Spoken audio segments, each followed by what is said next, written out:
I'll be reading from Deuteronomy chapter 6, verses 4 through 7. Hear, O Israel, the Lord our God, the Lord is one. Love the Lord your God with all your heart and with all your soul and with all your strength. These commandments that I give you today are to be on your hearts. Impress them on your children. Talk about them when you sit at home and when you walk along the road, when you lie down and when you get up.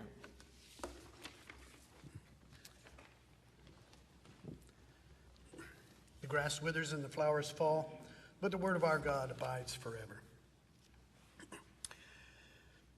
Maybe a question for all of us, but especially for those who are maybe older than 30 or even older than that. Do you ever have times when you think back on your youth or your childhood and remember some of the feelings that you had facing a new year in school?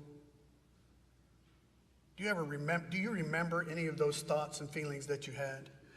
Were some of them kind of frightening as you faced new challenges and new experiences, or were they exciting and fresh and new? People experience change and difference in a lot of different ways. So did you have anxiety about how you might be treated by others, or did you look forward to the new experiences you might face, or did those experiences seem overwhelming to you? I wonder what our children experience today. Those of you who are parents, do you know what your children are experiencing as they're facing a new year in school? Have you talked to them individually about their hopes, or maybe even their fears? Let me ask you about our own hopes and fears for our children as parents and grandparents, aunts and uncles, and even friends. What are your hopes for the children in your life? What can we do to help children in their lives? How can we be a blessing to them, helping them as they maneuver the maze of new experiences and new challenges? How can we bless them as they begin a new school year? There's a strong tradition of blessing children in Judaism. The Hebrew people, the Jewish people, do a wonderful job of, especially those who are more conservative or Orthodox Jews, do a wonderful job of praying for their children. They do it every week at the beginning of Sabbath. Now, we'll also be thinking a little bit about some of those Sabbath prayers. But before I say much about them, I want us to view this video of Fiddler on the Roof. It's a musical set in the western part of Imperial Russia in about the year 1905. And so there was a lot of unrest, and it was a part of Russia where Jews were actually allowed to settle, but then they were even made to leave their homes where they were allowed to settle in the first place. And Tevye and his daughters, there's a book that was called that, and the movie is based on that. It's about his attempts to maintain the Jewish traditions and the religious cultural things as outside influences pressed upon their lives. Some Jewish traditions are highlighted in the movie, and many Jewish parents embrace the custom of blessing their children at the beginning of the Sabbath on Friday evening. After the blessing, some parents will whisper something to each of their children, praising them or for something that they have done during the week, or conveying some extra encouragement and love. Almost every family concludes the blessing with a kiss or a hug. Now, there are two parts to the traditional blessing. The first part is kind of an introductory part for boys and for girls. And then there is another part to the blessing that's a little bit longer. But the first part, for boys, the introductory line is, "May you be like Ephraim and Manasseh." Ephraim and Manasseh. Why Ephraim and Manasseh? Well, it comes from Jacob, Israel, Jacob's blessing of his two of his grandsons at the end of his life. And then after he had that blessing, he called Israel, all of Israel, to pronounce blessings in the future. And so in Genesis chapter 48, verse 20, it says, Jacob says, "In your name will Israel pronounce this blessing. May God make you like Ephraim and Manasseh." Why Ephraim and Manasseh? Well, there's two basic explanations that I could find from two different rabbis. One rabbi, and this is the most commonly held reason why they believe this is done, wrote that Ephraim and Manasseh are the first pair of brothers in the Bible that did not see each other as competitors. They are the first pair of brothers that did not struggle for power, and their dynamic as a family never seems to be the source of great difficulty for either of their lives. So by blessing the children to be like Ephraim and Manasseh, they seek to bestow on their children the legacy of peace and harmony. The second explanation by another rabbi notes that Ephraim and Manasseh grew up in Egypt. They were the younger sons of Jacob. And they grew up in Egypt.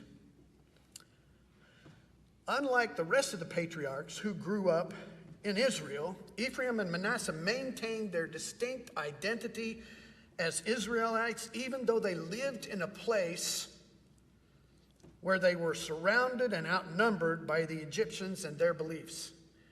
In the case of the legacy, in this case, the legacy is the ability to remain faithful even when it is a struggle.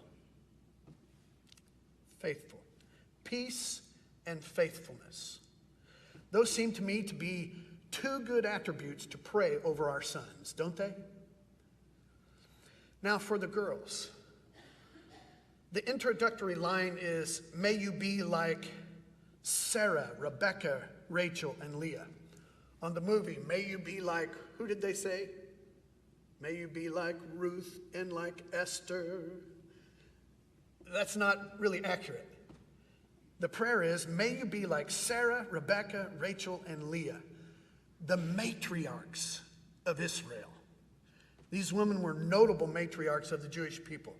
Each of them possessed qualities that make them worthy role models. They were strong women who kept the faith with God during tough times. Whatever hardships came their way, these women put God and family first, eventually succeeding in building the Jewish people. Strength and faith seem to be excellent attributes to pray over our daughters in our care, don't they?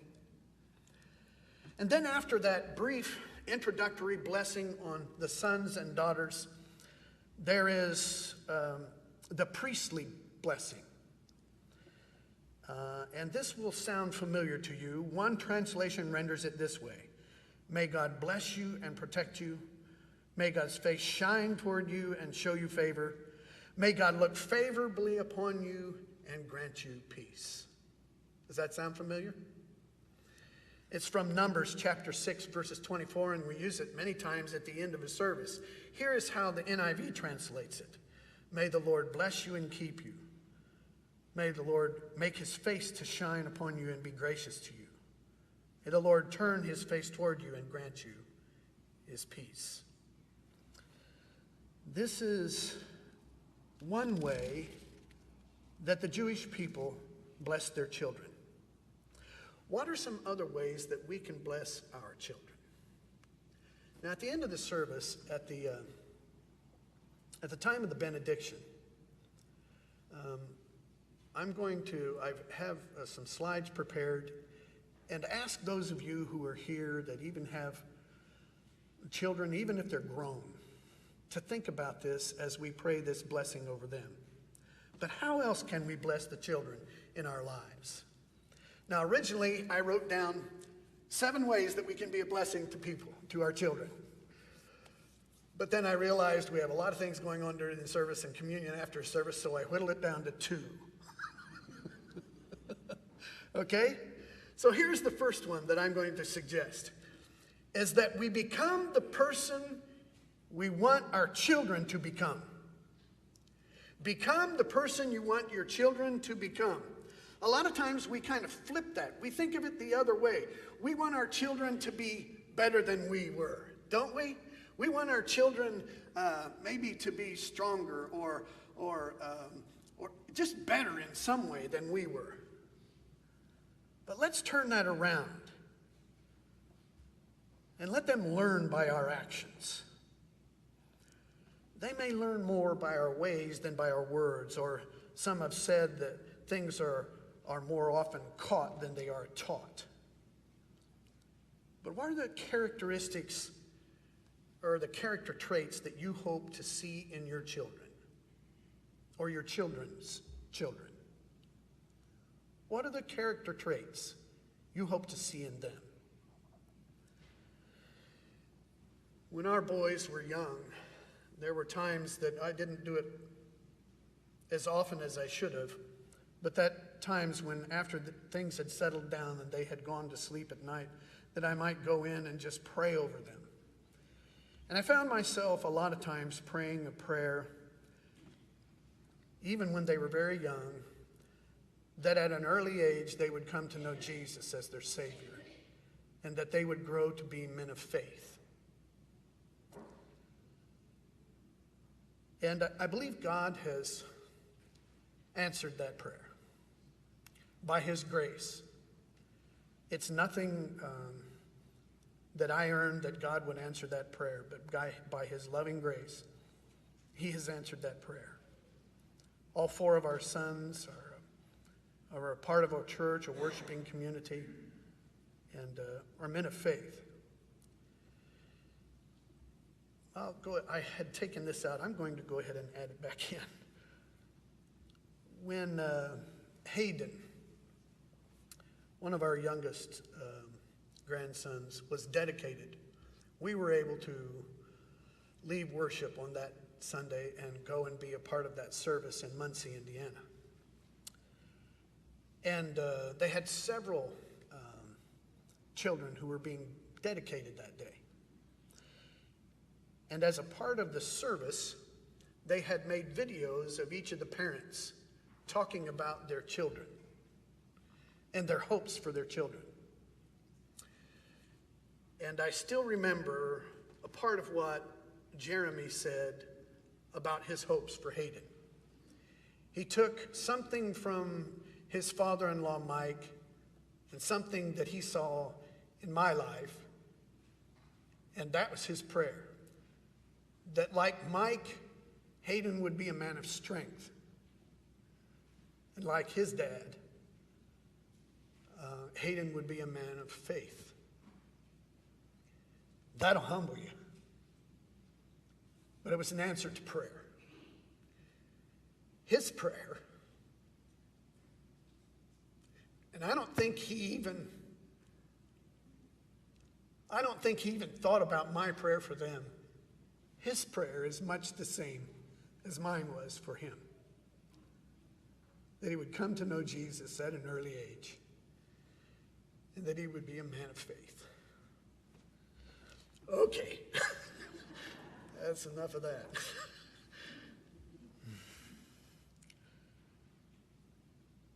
What's important to you for your children and grandchildren, great-grandchildren?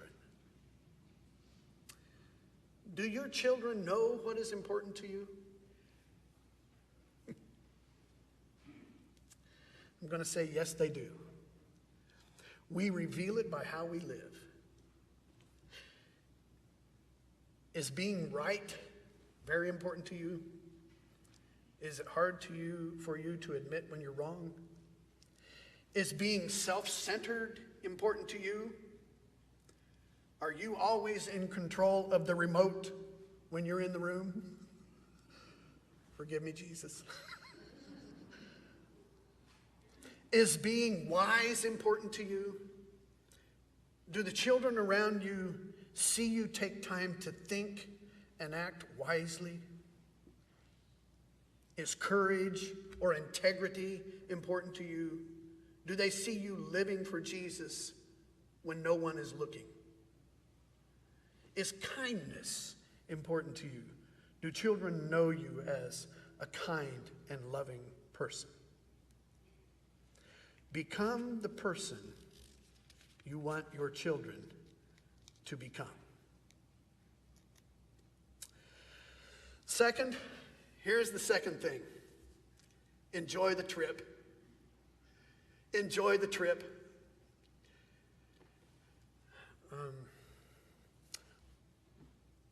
When we were just starting out in marriage together, I remember something that Brad Wicks, a man who was in the congregation where I grew up, I remember something he said about his hopes for his family. And Brad and Diane had a bunch of sons. And they had started, he was a little older, they were a little older, so they started their family before we did. One of the things he said was, I hope our boys remember that we had fun, that we laughed a lot. And they did. They laughed a lot. They had fun. When you would see them together, when you'd see Brad with the boys, there was a smile on his face. He enjoyed his time with his sons. Enjoy the trip. Most of my early experiences in baling hay was with a bunch of other young guys, and they were probably, most of them, my age or a little older, but we were a bunch of young guys that kind of worked together. And we had a lot of fun.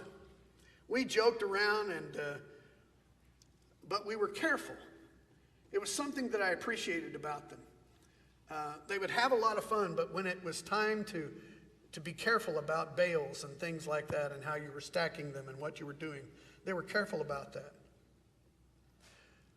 You weren't supposed to ride on top of the hay on the way back to the barn. But one time I did. And the guys were telling me, get off of the hay. And I said, go on, I'm okay. It's solid. Well, as we were pulling out of the field, there was kind of a hill.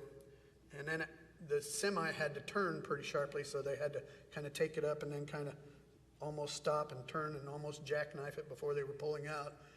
And he was almost all the way up out of the field, and all of a sudden that whole corner started to tip. And I rode the bales down on top of the bales all the way to the ground into the ditch. And then Billy got out and said, that's why I said get off of the hay. And so we restacked the bales, which was not fun. And I was in the midst of restacking the bales. But we learned to enjoy and have a lot of fun and be careful as well. And I think that got passed on to our sons.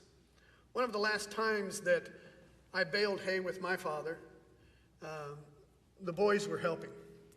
I had been on we had already done a load or two, and I had been up in the barn getting the hay off of the wagon into the barn. And the guys were down with Dad, and he was driving the baler and pulling the wagon behind the baler, and the guys were picking the bales off and stacking them up on the wagon. And they were having a great time, laughing and joking together, being careful, but having a great time. And when I made it back to the wagon, then I got the part done up at the barn, and I was coming back to the wagon, and I stepped up on the back of the wagon, or on the back of the tractor, kind of slipped in front of the baler, and just stopped with Dad. Just spoke to him before I jumped up on the wagon. And he said, I like watching the boys. They're having a good time, but they're working hard.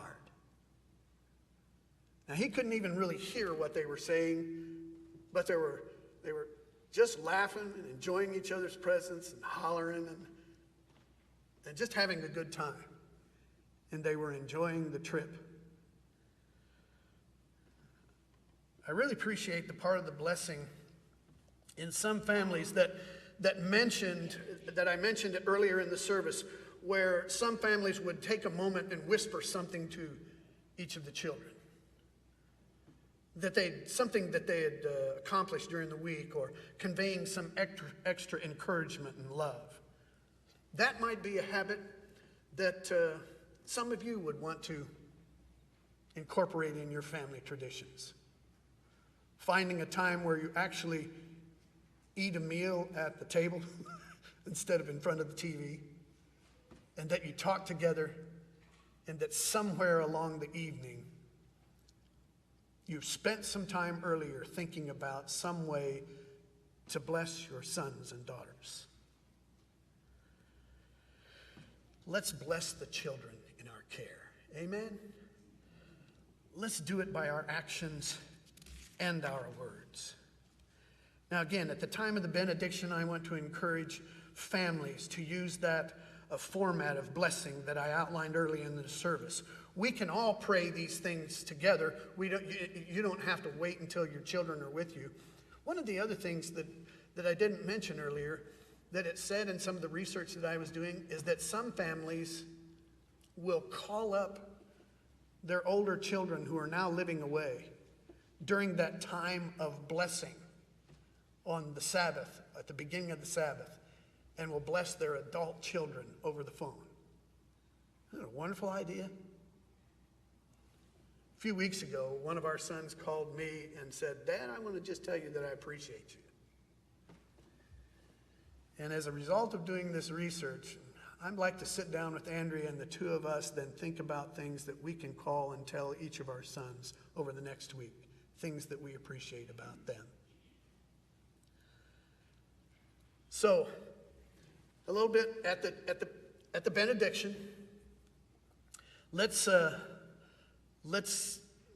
think about and use that preliminary blessing on the sons and daughters. To the sons, say, may you be like Ephraim and Manasseh. To the daughters, may you be like Sarah, Rebekah, Rachel, and Leah. And then we'll all pray the priestly blessing together as well. May the Lord bless you and protect you. May God's face shine toward you and show you favor.